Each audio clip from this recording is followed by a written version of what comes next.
बिस्मिल्लाहिर्रहमानिर्रहीम।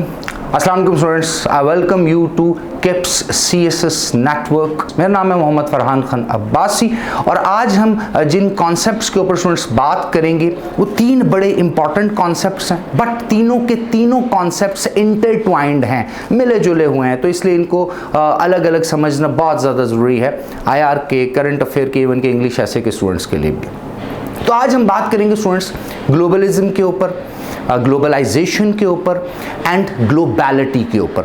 तो सबसे पहले देखते हैं जोसेफ नाय ग्लोबलिज्म के बारे में क्या कहते हैं।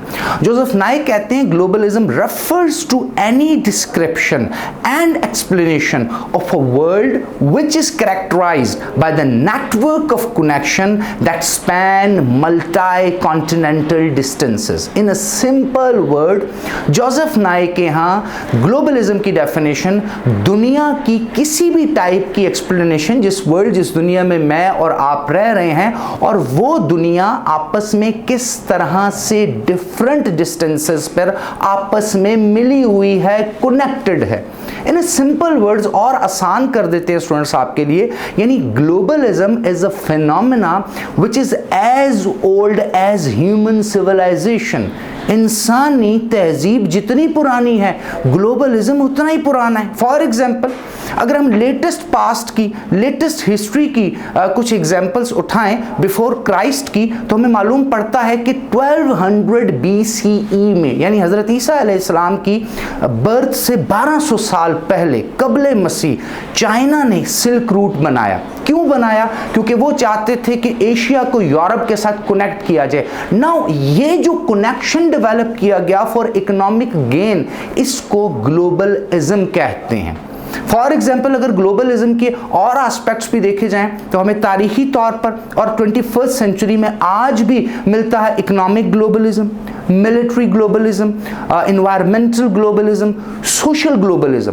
यानी पूरी दुनिया को अगर डिस्क्राइब किया जाए उस इंटरडिपेंडेंस और इंटरकनेक्टिविटी के पर्सपेक्टिव से, जिसमें दुनिया एक दूसरे के साथ जुड़ी हुई है, उस जुड़ने के फिनोमेना को कहते हैं ग्लोबलिज्म। चाहे वो इकोनॉमिक है, चाहे वो मिलिट्री है, चाहे वो सोशल है, चाहे वो एनवायरमेंटल है। इसके ऊपर इंशाल्लाह भी डिटेल में बात करते हैं। अब एक और एस्पेक्ट डिस्कस करते हैं, दैट इज ग्लोबलाइजेशन।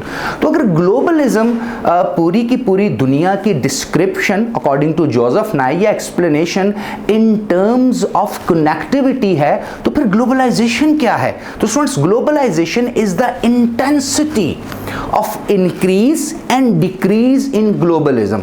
यानी किस इंटेंसिटी से पूरी दुनिया आपस में एक दूसरे के साथ इंटरकनेक्टेड है, किस इंटेंसिटी से इंटरडिपेंडेंट है। जितनी ज्यादा वो इंटेंसिटी है या जितनी कम वो इंटेंसिटी है, इस रेट को एक्सप्लेन करने को कहते हैं ग्लोबलाइजेशन। जिस तरह आज 21वीं सदी में 2022 में मैं और आप जानते हैं कि पूरी दुनिया इंटरट्वाइंड हो चुकी है। टाइम, डिस्टेंस, स्पेस, कोई कुछ भी नहीं रहा, सब कुछ एलिमिनेट हो चुका है। हम मिलियंस एंड ट्रिलियंस ऑफ जो कहते हैं किलोमीटर्स एंड माइल्स अवे बैठे हैं इस वक्त मिल्की वे के अंदर, एक सोलर सिस्टम में, लेकिन पूरे के पूरे मिल्की वे को हम डिस्कवर कर रहे हैं, लाइव हम देख रहे हैं। एस्ट्रोनॉमी से हटकर अगर हम प्लैनेट अर्थ की बात करें तो सारे के सारे कॉन्टिनेंट में लाइव इंटरेक्शन हम देख सकते हैं। इसी तरह अगर सोशल एस्पेक्ट देखा जाए तो दुनिया में कहीं पर भी सोशियोलॉजी में या सोसाइटी में कोई ट्रेंड्स, कोई फैशंस चलते हैं तो वो हम तक पहुंच जाते हैं। इस तरह रिलीजियस एस्पेक्ट्स हैं,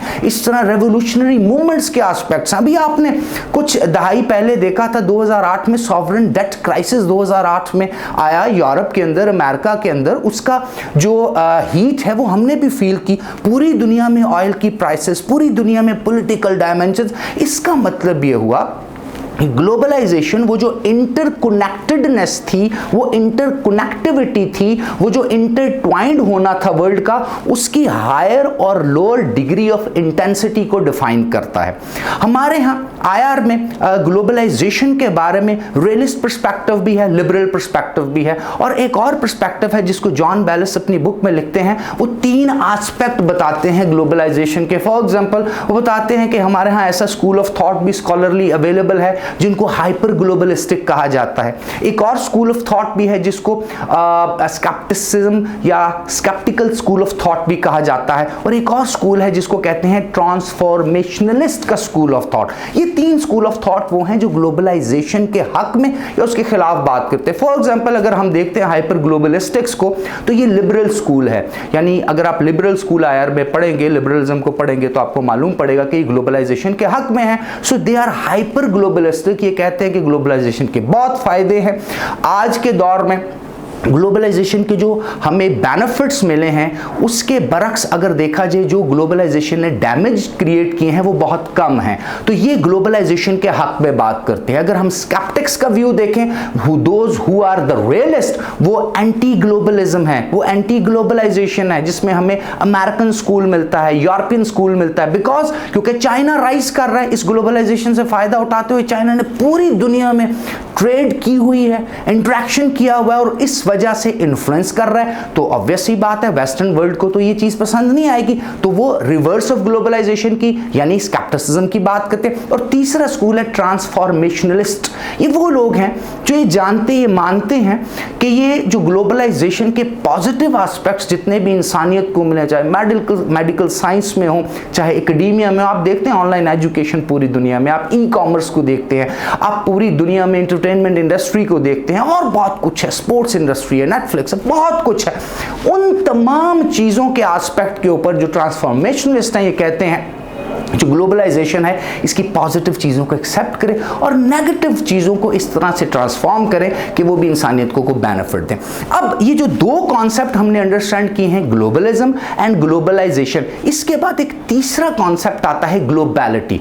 तो students, globality is the ability of a person, of a corporation, of an organization or association, or of a nation state to adapt with the trends of globalization।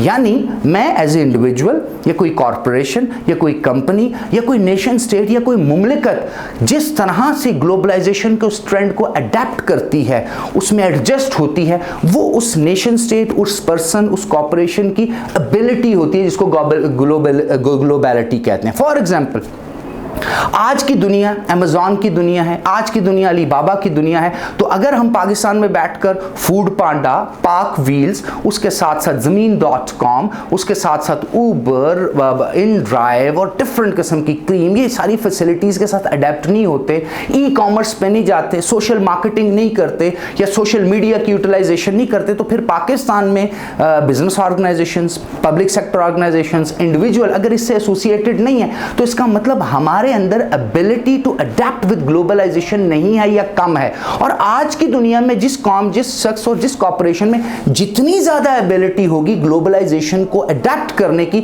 उसकी ग्लोबैलिटी उतनी ज्यादा एनहांस हो जाएगी।